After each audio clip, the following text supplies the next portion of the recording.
All right, well, hello everyone and welcome to RBA's April Town Hall event. I'm Marissa Veely. I'm the RBA Certification and Education Director, if you've not met me before. If you're new to our town halls, welcome. We're thrilled that you're here. If you're one of our regulars or members, welcome back. We value our community's participation in these types of events.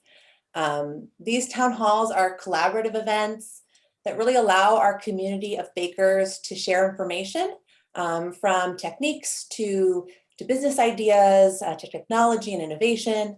It is one of our goals here at RBA to be a resource for education, and these town halls are a tool for that. Which brings me to our very special guest today, Rick Crawford. We are so lucky to have Rick here today with us with his Business of Baking for Beginners, or BOB program. This is a sneak peek of the program that will be at IBIE in September.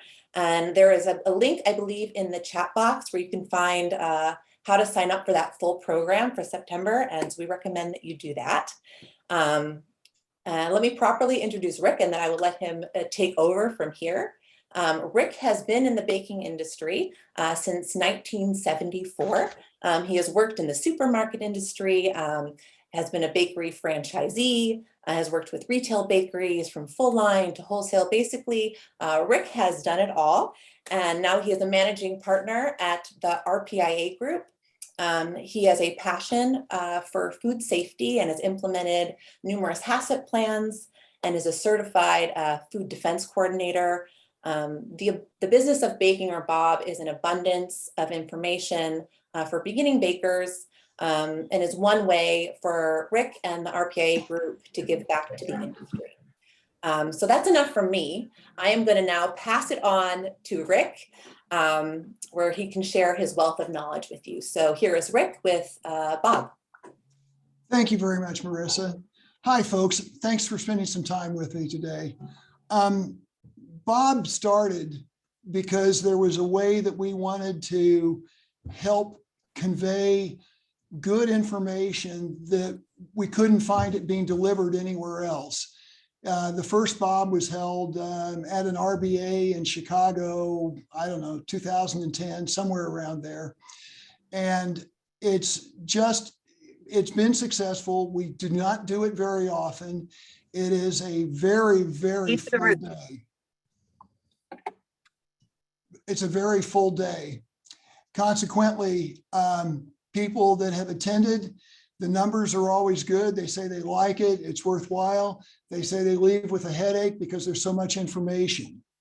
So with that, we're just going to hit some highlights today to give you an idea of what BOB kind of looks at, because we want to deal with information that will help you be better in your business. And with that in mind, I just start rolling some of these slides, please. To number 3 is where I'm looking to go. And we'll go from there. The key to this is experience. You know, when you meet somebody and they say, I have a lot of experience. In the bakery world, when they say they have a lot of experience, what they're talking about is they've lost a lot of money. Experience is never free. You always pay for it. And you pay for it in the sense that you didn't do something right, or you didn't know how to do it, and you tried to do it and it messed up and gave you a totally different result. And you ended up losing anywhere from $100 to multiple thousands of dollars. And all of us that have been in this business for a while have experience, and we paid for it. We got it honestly. RPIA is a group of bakeries that work together in sharing experience among themselves. However, we are the members of RPIA and everything. We all came out of the RBA. The RBA is where we cut our teeth. We got to meet each other. We got to work together. And now, again, this is our give back. So as we work on the experience side of it, and Marissa, I need slide number 3 up, please. We work with we work with sharing the experience so that if you have credible people teaching you what has happened, where you can ask a question to find out what has happened, you can avoid that trap and you can get experience without having to pay for it. If you look at how bakeries thrive and survive, the first 3 to 5 years are tremendous of getting experience at a time when you can afford it the least. It's highly possible that you will lose. You bought something that you shouldn't have. You got the wrong piece of equipment. You set a bad policy, and it turns around and bites you in the backside. These things happen and they're real, but you don't have to learn everything the hard way. And that's what reaching out, and that's what Bob is there to help you get some insights and some things that will allow you to thrive rather than just survive. Okay, so we're going down to number 4. One of the things that we always talk about is be brilliant on the basics. You know, I will never be perfect at anything that I do, but if I can just do the basics right, I'll be okay, and so will you. You do things like paying your taxes on time. That's not, you haven't done anything that really is going to help you, but if you don't do it, it's really going to hurt you. To pay people in full and withhold their taxes. That's what you're supposed to do. That's part of running your business. Portos is one bakery that is a member of ours. And if you've ever been to these stores, you should probably clap and give yourself a hand, because it is the Disneyland of bakeries. It's an amazing process. But if you stand in there and look at how they do what they do, they are brilliant on the basics, because everything is done by systems. Everybody knows where their span of control is. They have a supervisor that's directing. They have a flow that they work through. Their lines that are sometimes out the door generally move in about 20 minutes. You're up at the counter at the slowest time. That's part of what a place like Portos has been brilliant. In your shop, work on being brilliant on the basics. Next slide, please. I used to teach merchandising and food and baking science at a community college. I got asked to write a textbook. So I wrote a textbook, and it covers 4 major sections. It's opening and operating a retail bakery. It is part of Bob came out of that also, along with the RPIA friends. But you have to, when you're getting into a bakery, you need some direction. Otherwise, you'll make silly decisions that were going to cost you a fortune. If it seems like I'm money oriented, it's only because I don't think I've never had more than I need. So I continue to watch my dollars even to this day. And when you start planning your business, that's when you have the least amount of knowledge and the most decisions that you have to make. So that's a big section in the book. The other are guidelines to how to keep you working and how to run your operations so that you know where your ways that your staff should work, ways that you should merchandise your store. And merchandising, by the way, covers the cost of what you charge for something, what you're going to sell, what you buy it for, what it costs you to make it, what margin do you want to make on it, and how you're going to present it to the customer, and what value proposition it has for the customers. So that's one chapter, but it goes into it, and it's something that you may want to buy. And we have a new site up called retailbakers.com, and there's a place there where you can order it. End of commercial. Next slide, please. Okay, what kind of organization do you want to be? There are the standard sole proprietorships. Under limited liability, there are some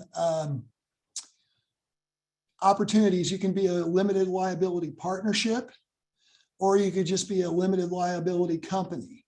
And there's some options there. Subchapter S, C Corp, depends on your taxes and how you're going to earn money and how you want to dispose of that money. All of them, every one of those has advantages and disadvantages. No one person should be able to tell you exactly what they want to do unless you have shared with them what your goals and objectives are. But in the beginning of this process, you have to decide. Next slide. And that will be where you want to go. Then you have to decide what your bakery looks like. This may be your idea of a perfect bakery.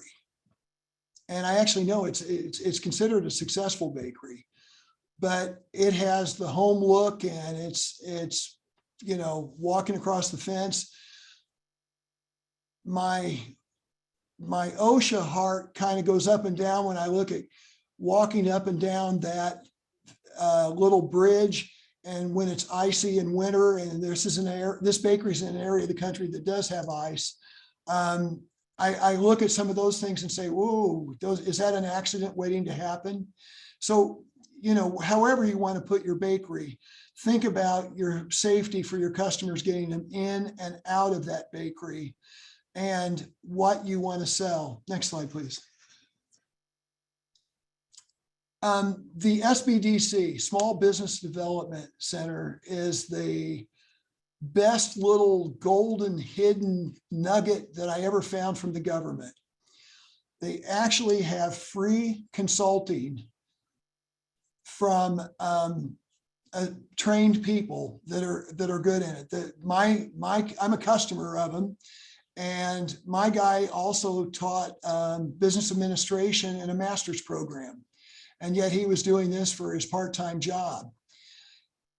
It is wonderful whether you're looking at what is your succession plan, if you're looking for marketing information, if you're looking for, you have all the resources of the government. It is, with 900 offices around the country, and many of them are bilingual, it is a great place to go, and you'll get a lot of help. And the earlier you get signed on to them, the better off you're going to be. Now, here's the other part of this. All this great service, all this great free information is all free. There's no charge to belong to them. They actually are able to make what the government considers a profit, because the people that they help actually increase their sales so much that they pay more in taxes, and that in turn pays more than what the cost to run all the centers. They're huge, and they help in so many different ways, and they're not stuck back in the 90s. They're current. I have found that they are very valuable. I had never used them for this, but I know some people that use them because they're a source of capital. They have arrangements with all the places to get capital from. And while there's the SBA does certain things, SBDC is, I want to say they're a little more friendly in some ways than the SBA. They're worth checking out no matter what stage of your business life. They're worth going to, because they can help you be better, and you can get some of that input that you need. Now, they're not going to tell you how to make a chocolate chip cookie, and they're not going to tell you how to cost their formulas, but they're going to tell you what happens if you don't cost them, and they're going to look at the costing of them to see, did you really cover all your expenses in there when you costed them? So that's a resource that I can't tell you how much I recommend it, but I hope that you get a chance to use it, because it will pay off for you. Okay.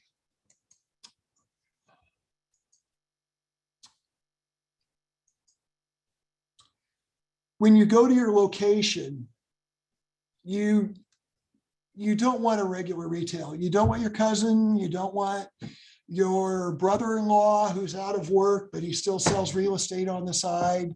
And you want to let him do this for you because he'll tell you that that commission will really help his family. I'm sorry, but no, absolutely not. You really need to get a retailer, a real estate person who is a retail leasing specialist. They will know the difference between Class A, Class B, and Class C space.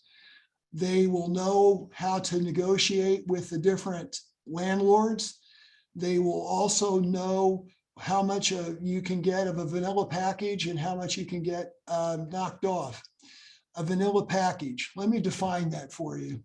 Let's say you're going into new construction and or you're going into an existing, and the vanilla package is walls painted white, a certain amount of power in there, and a bathroom.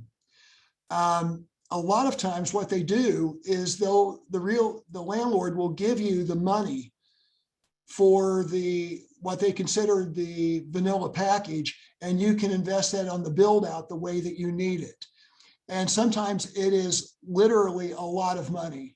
I know people that have had almost 80% build outs using through a vanilla package type thing. Also, he'll help you negotiate your amount of time that you have to build before you actually have to start paying rent. Do not pay rent until you open your doors. Don't get caught up in that. You don't, if without a cash register, it doesn't help you at all. The other thing when you're leasing, and we get into this in depth with Bob, that you get CAM, which is a term for common area maintenance. That's your snow removal, your fixing the awnings, the public areas, maintenance, and all that kind of stuff. It's also how the landlord gets his property taxes back because you end up paying it through CAM. You always want to check CAM because sometimes it's as much as $3 to $5 a square foot and could be more in some really high-end facilities. But you want to know what that is because you may think you're in heaven with a $18 a square foot, then all of a sudden you find out you have CAM on top of it, and you're hurting, and you want to avoid that. That's something that you want to be careful of. Next slide, please. Okay. Once you make it through, and then again, we didn't talk about finding a builder, laying out a store, what you want to be. Do you want to sell, are you a bakery and deli? Are you a bakery and florist? What are you going to be? Most anymore, a lot of people seem to be bakery and or excellent specialty shops. But you want to find out what you're going to be, and then you're going to work on something called day parts. And day parts are magic. You want as many of them as you can get. Take a regular wholesale bakery or retail bakery, excuse me, and they have the morning rush. They have people coming by to pick up orders. They have some moms that are out shopping and pick up different product from that. And then of course they have cake pickup throughout the day. That would be 4 day parts. If you opened up and you were serving lunch, if you decided you wanted to do high tea, if you wanted to stay open late 2 nights a week and have a plated dessert and get, $8 a dessert person for the dessert, there's all kinds of things you can do that give people more reasons to come to your shop more frequently. And that's what day parts kind of helps you with. And that's why you really want to learn more about them. And yes, we talk a great deal. Next slide, please. Day parts. See, I jumped my own slides. Really, if you can get, if you look in the side under day parts and there's just a single dot, means you're basically only have one day part. Did we go backwards? Thank you. No, okay, there we go. A bread shop generally is only during the day, and it's prime times is when bread comes out of the oven. It is fashion. Bread is, in some parts of the countries, retail bakery bread is a huge demand item. But in many on the East Coast, it's not as much as a demand and is more of a specialty shop item. Cake and tea shops, fad. Some of the muffin shops from years ago were fads. Some of Mrs. Field's cookies were fads. You look at some of them, and now you look at the new cookie shops, and I'm saying they're fad-ish. Cookies are still important, but the ones that are selling cookies for like crumbles, they're getting what, $4 a cookie for, it's probably a 4-ounce cookie. And if you've done your costing at all, you know what it costs to make that. So that is just, pure profit. When I wrote this originally, I thought cupcake shops were going to be a fad. They've more turned into fashion because they've changed their product mix. And that's one of the reasons that things that you do, that if you're just a fad, then you want to take on other lines so that you could spread out your customer base so that you could add more day parts and give people reasons to come in. And most of the cupcake shops that I've seen that went into this are now doing cake, and they'll do more specialty cakes. They'll turn cupcakes into a cake. They'll merchandise cupcakes into a flag or into whatever. But the idea is they're trying to spread, because their basic put out a dozen cupcakes a day and everybody will come in and buy them all day, has gotten old and is easily replicatable. Got to figure, if it's a fad, it's not yet in the grocery stores in a big way. Once it hits the grocery stores, it's out of being, it's into fashion. Okay, next one, please. Numbers that make a difference. I do like my numbers, and there are many numbers that you should know. Next slide, please. The numbers that make a difference. On your store operation, you want to know your average sale per customer. Okay, that's a biggie. So is it going up or is it going down? Can you break it out by employee? Can you look at Mary and find out that she's at $9.25 a customer, where Sam is only at $4.20? Is Mary a salesperson versus Sam being an order taker? That's one. How about AIC, average item count? Your register will tell you how many items each customer bought. If they came in and bought one item and left, that would be a one. But the employees that get them up to 3 or more different items, which would be represented in different categories or different items, those are your salespeople. And you'll find a strong correlation between average sale per customer and average item count, average number of items per customer.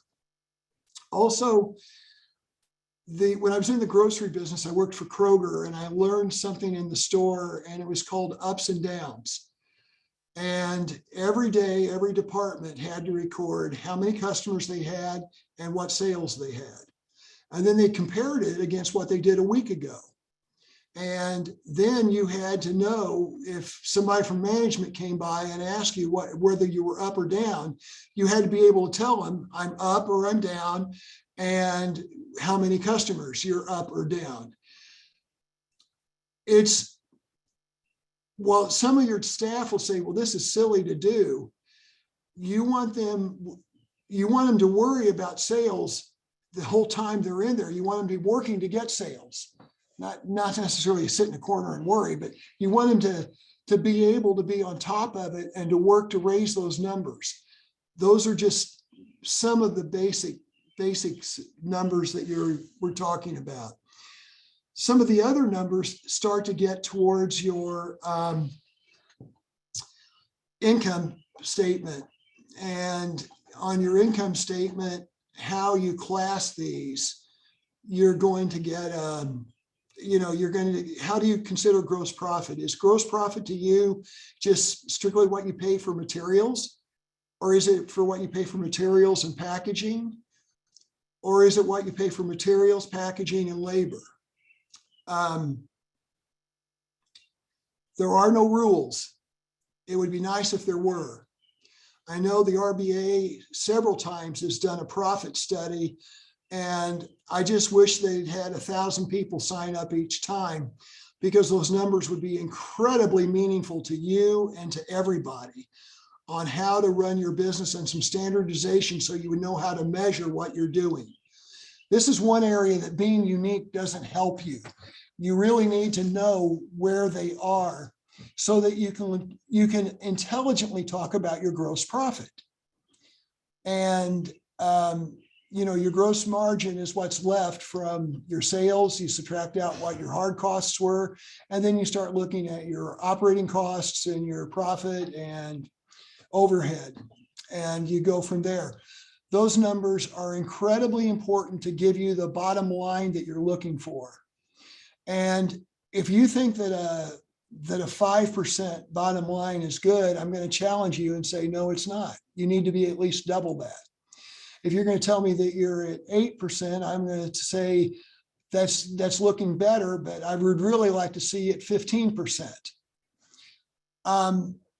Those numbers are doable. I've seen them done.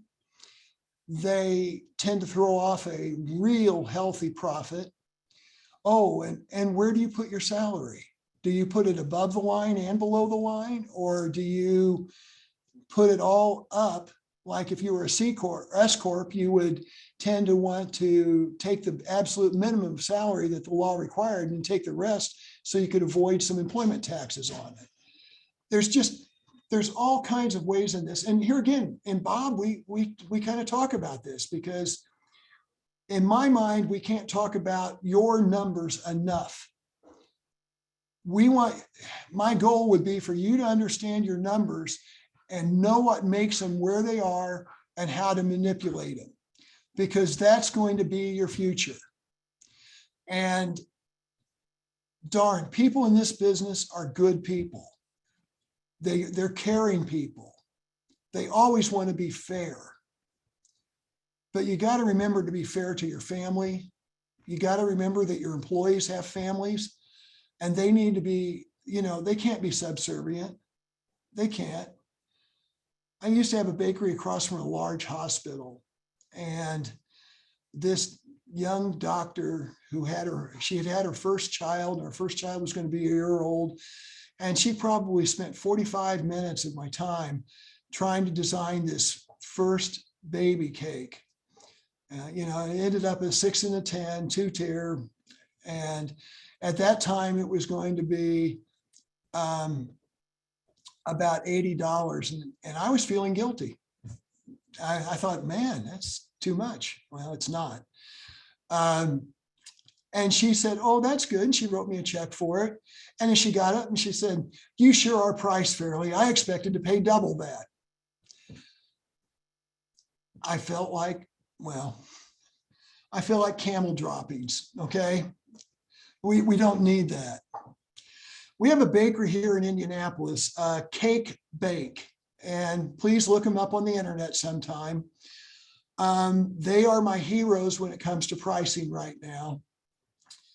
If you go there and have lunch for $3, if you only have 2 pieces of cake and you just ordered sandwiches, it'll only be about $180. A slice of cake is $15. A 10-inch cake is $149. A 6-inch cake is $79. And when you look at their decoration, you're going to laugh because it's mostly bowl icing, but the lady has a gorgeous store. She's considered one of the best employers in the state of Indiana. And she knows how to charge her customers and take those resources to where she's fully staffed all the time. And her people just want to serve their customers as well as possible because everybody wins. We want that for everybody. We want bakers to thrive, not survive. I've said it twice. You'll probably hear it 2 more times. Okay, so we're going to go to where you've borrowed money. You've borrowed money from the bank, which is getting harder to do, but you did. And the bank every year is going to call you up and they want you to come in for a performance review. And they want you to bring your documents. So let's go to the performance. Marissa, bring me to the banker. There he is. You've got your performance review. And he looks like a nice, happy guy, right? But he's sitting there and telling you how he doesn't like your numbers. He's concerned about how he's going to get his loan repaid. He also doesn't like your quick ratio, which we're going to talk about that. And he basically says, and what are you going to do about it? Because it's your problem. Because when you borrow from the bank or almost anybody, they have a right to call the loan. What does that mean when they call the loan? That means you're headed for bankruptcy. They can demand your money and shut you down. You don't want to go through that. So what do you do about that kind of problem? How do you solve it? If you didn't take finance in college, you're not an accountant, how are you going to solve this? Are you rushing to your accountant to spend $500 for him to go through your numbers and try to explain them to you? Hopefully not. Hopefully you can learn how to read your own numbers. So let's go to the next slide and see what we got. There's Baker Jones. I've had days when I looked like Baker Jones, except I was wearing whites and had a lot of cinnamon and icing on me.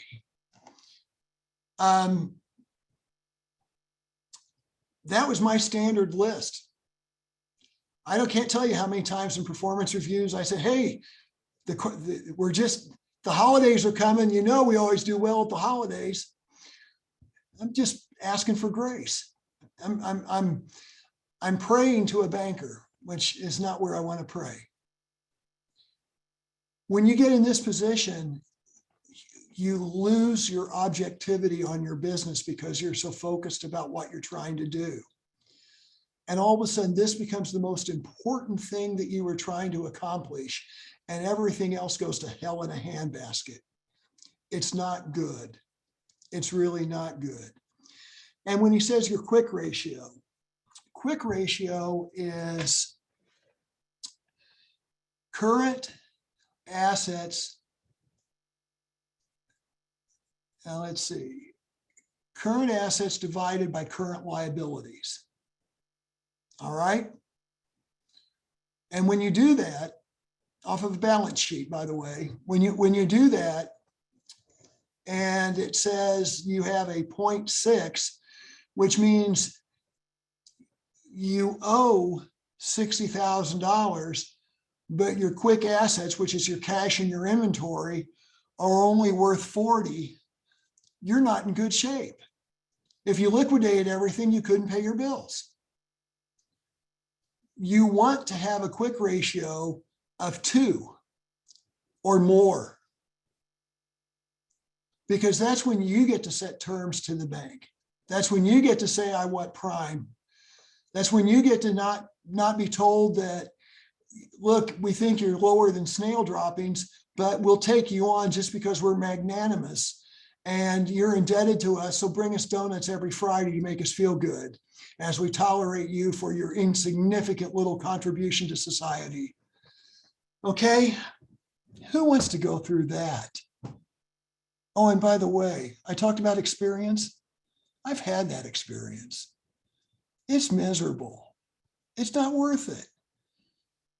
And frankly, the guy was kind of an ass.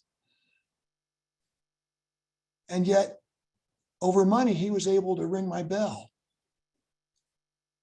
And I didn't take it serious enough soon enough, because I always knew I could work harder.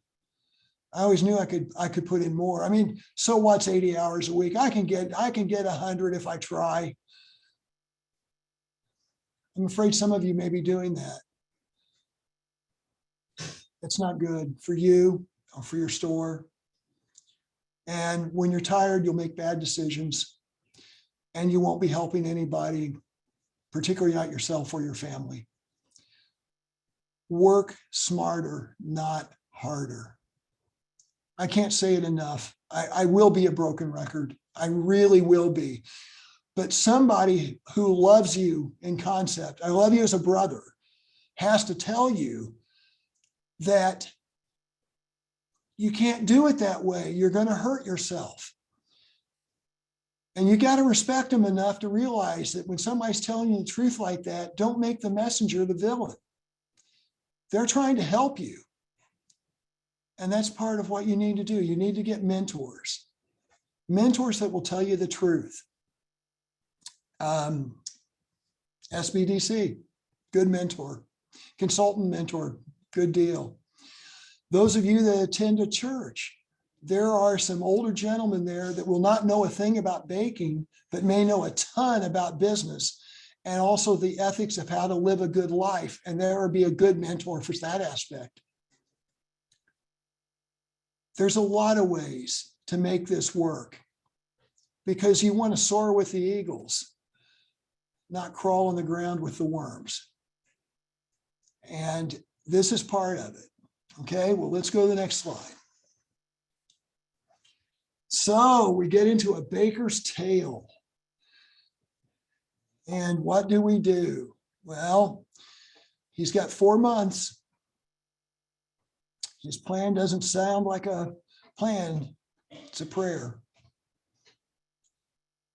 So he got sent out of there with 120 days with the thing saying, I expect improvement. And notice the ghost eyes blink. That's how evil he is.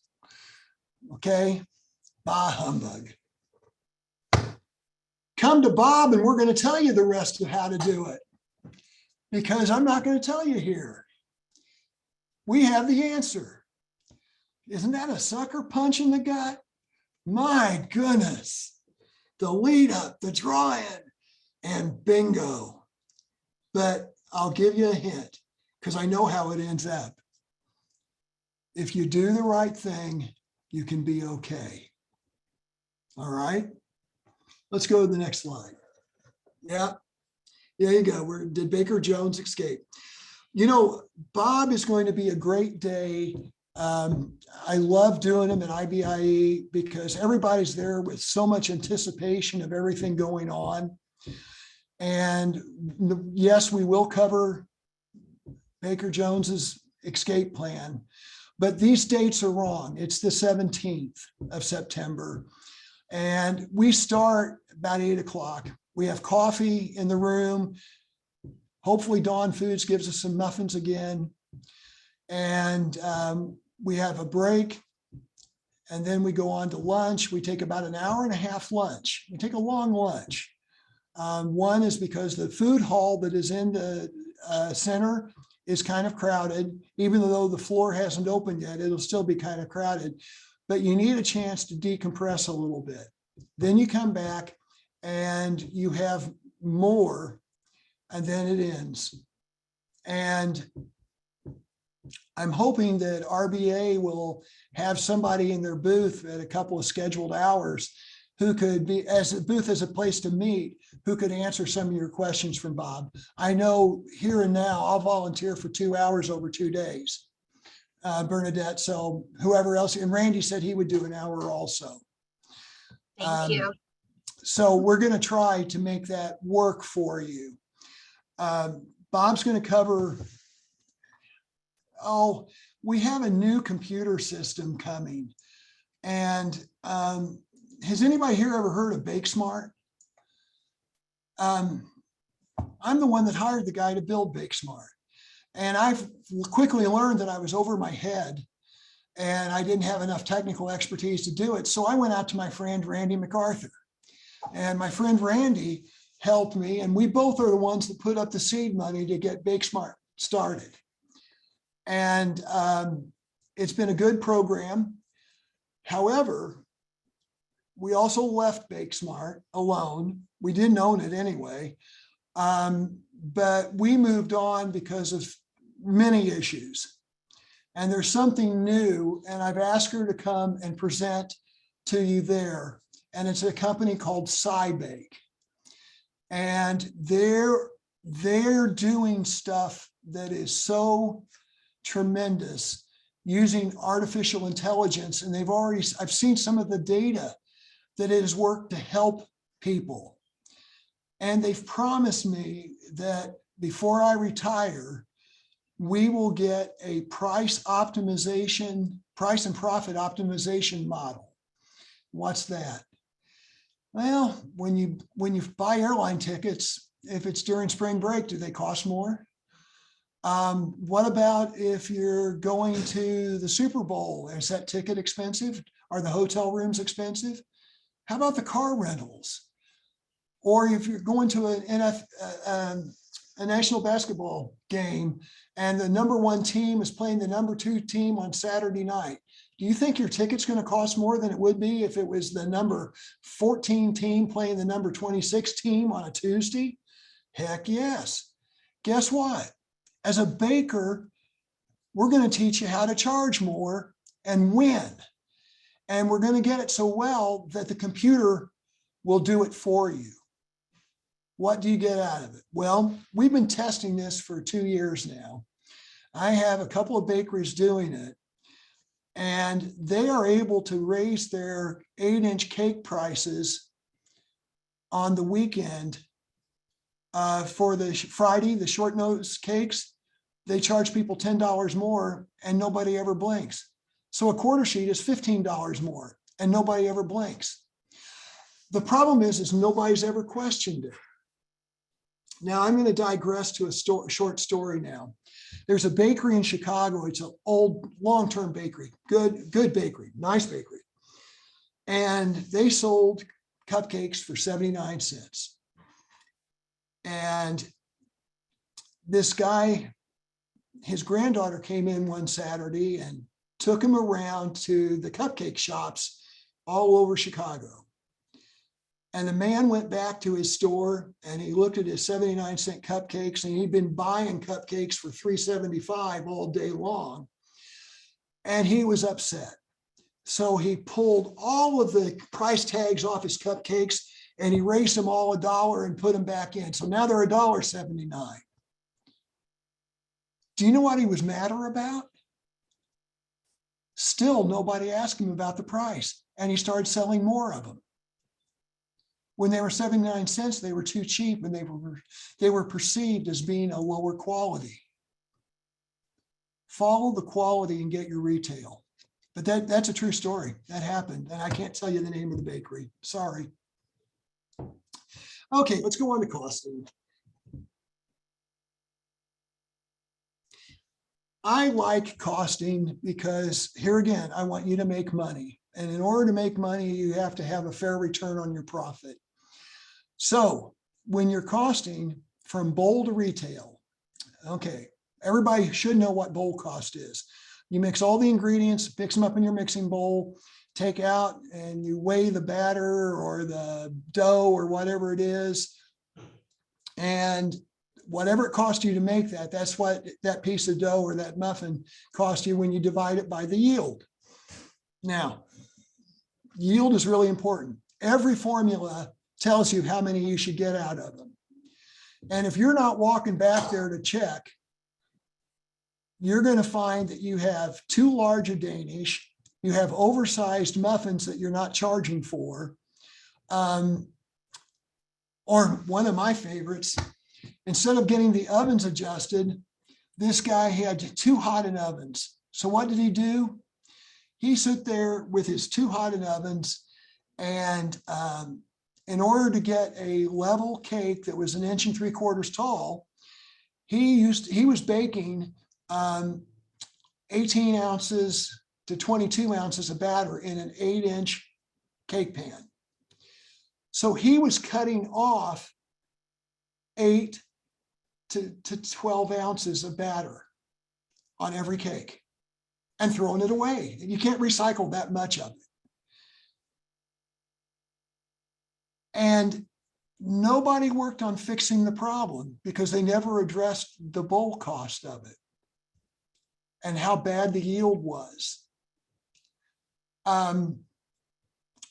In that case, he got his damper opened correctly in his oven, and he got the thermostat readjusted so that the proper temperature was on, and he started baking flat cakes like he should have all along.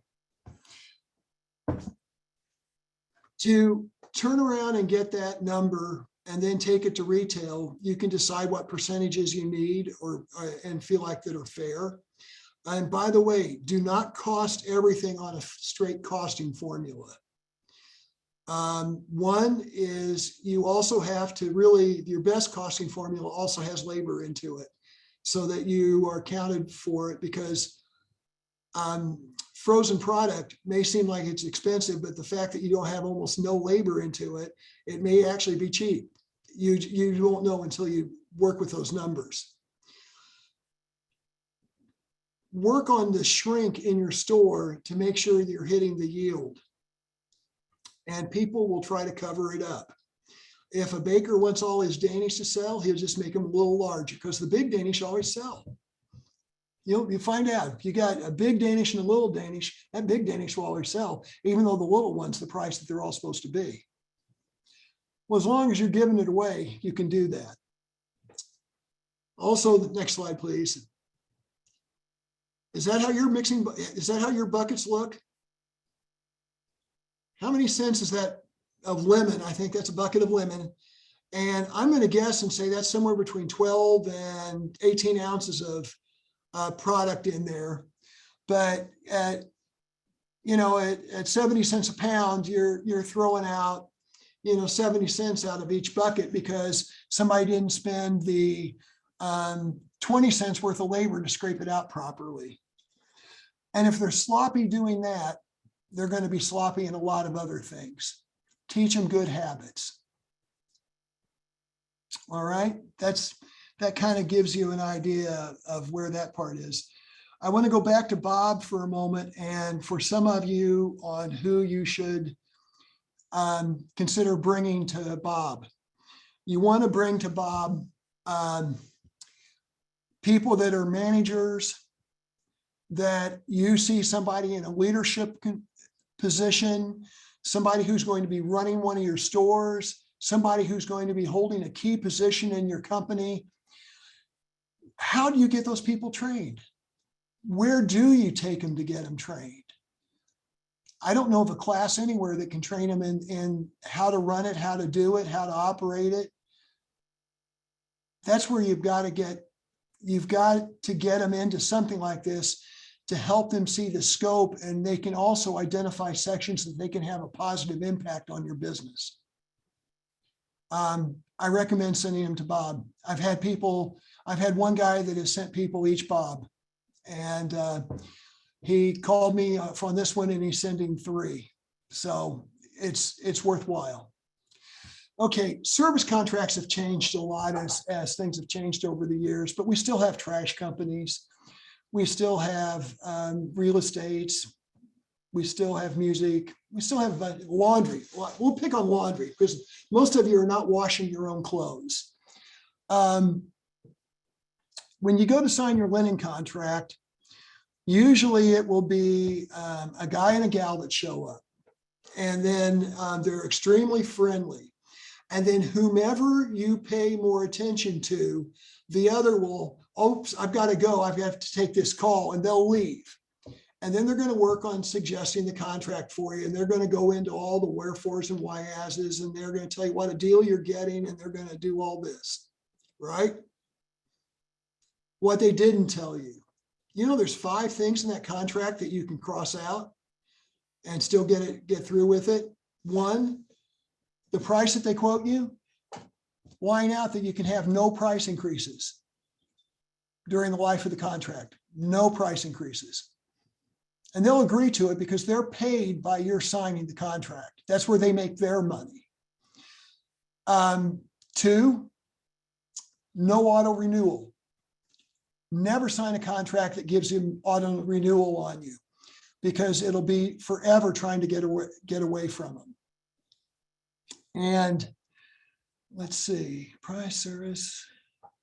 Oh, if for some reason that you go out of business or you are closed, like a pandemic or something like that, the contract is voided.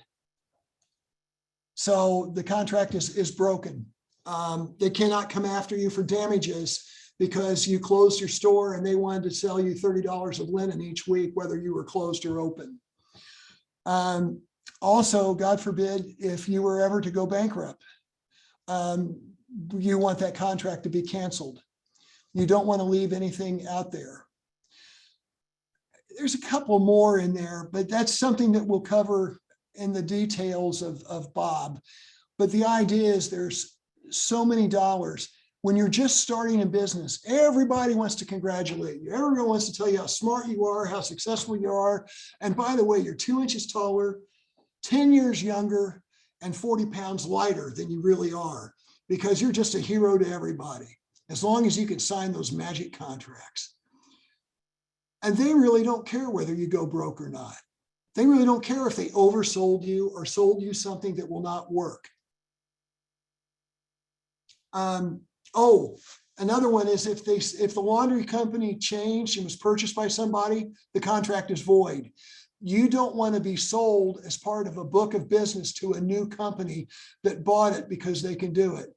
You will never be able to out legal these people. They're contractors made by lawyers who do nothing but fight people all the time who want to break it. And you need a magnifying glass to be able to read it.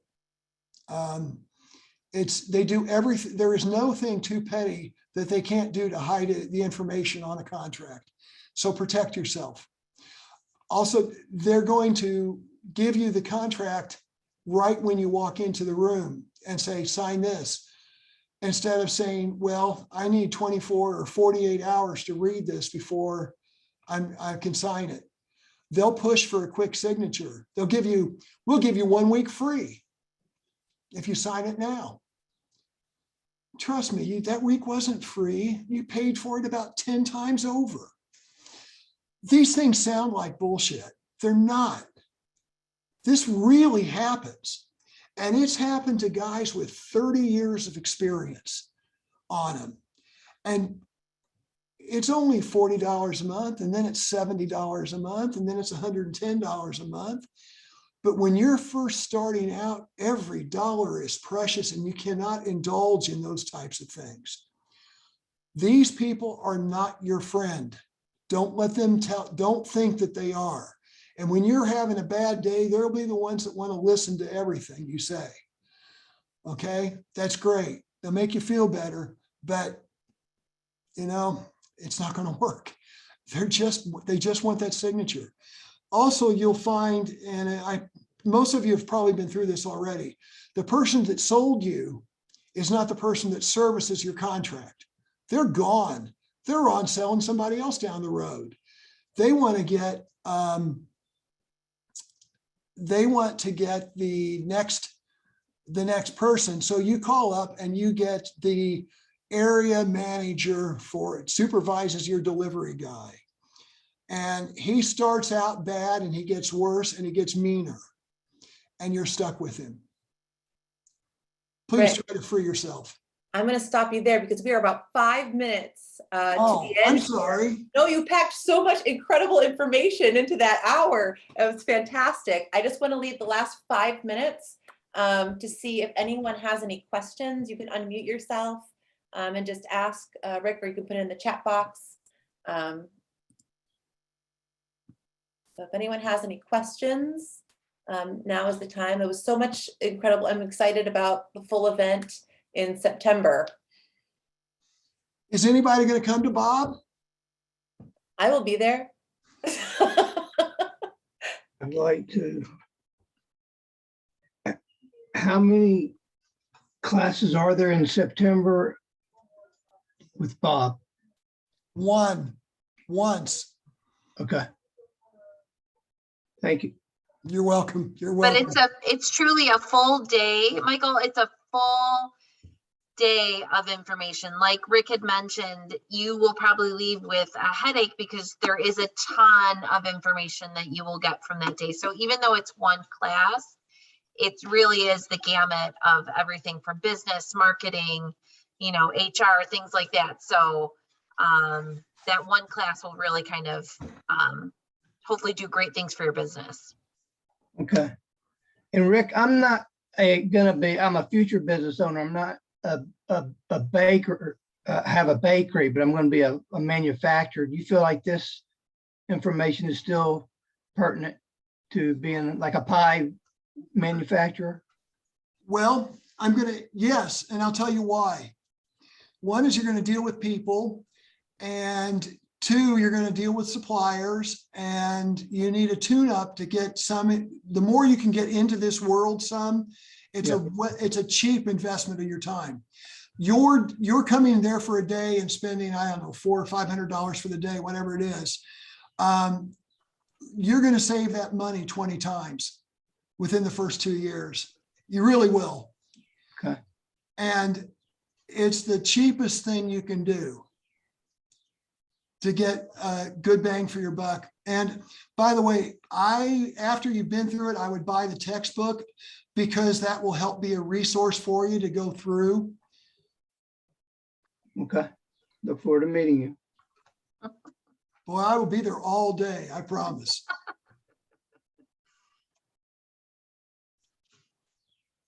Anyone else in the last couple minutes here have a question? Feel free to unmute yourself and ask Rick. We're going to tell him at Bob why CMB is worth over $300,000, aren't we? We are. Yeah, see? Absolutely. If you have any certification questions, come see me at Bob or email me at marissa@retailbakersofamerica.org. Certification doesn't cost, it pays. Thank you for our new tagline. Write You heard it here first, folks. that down.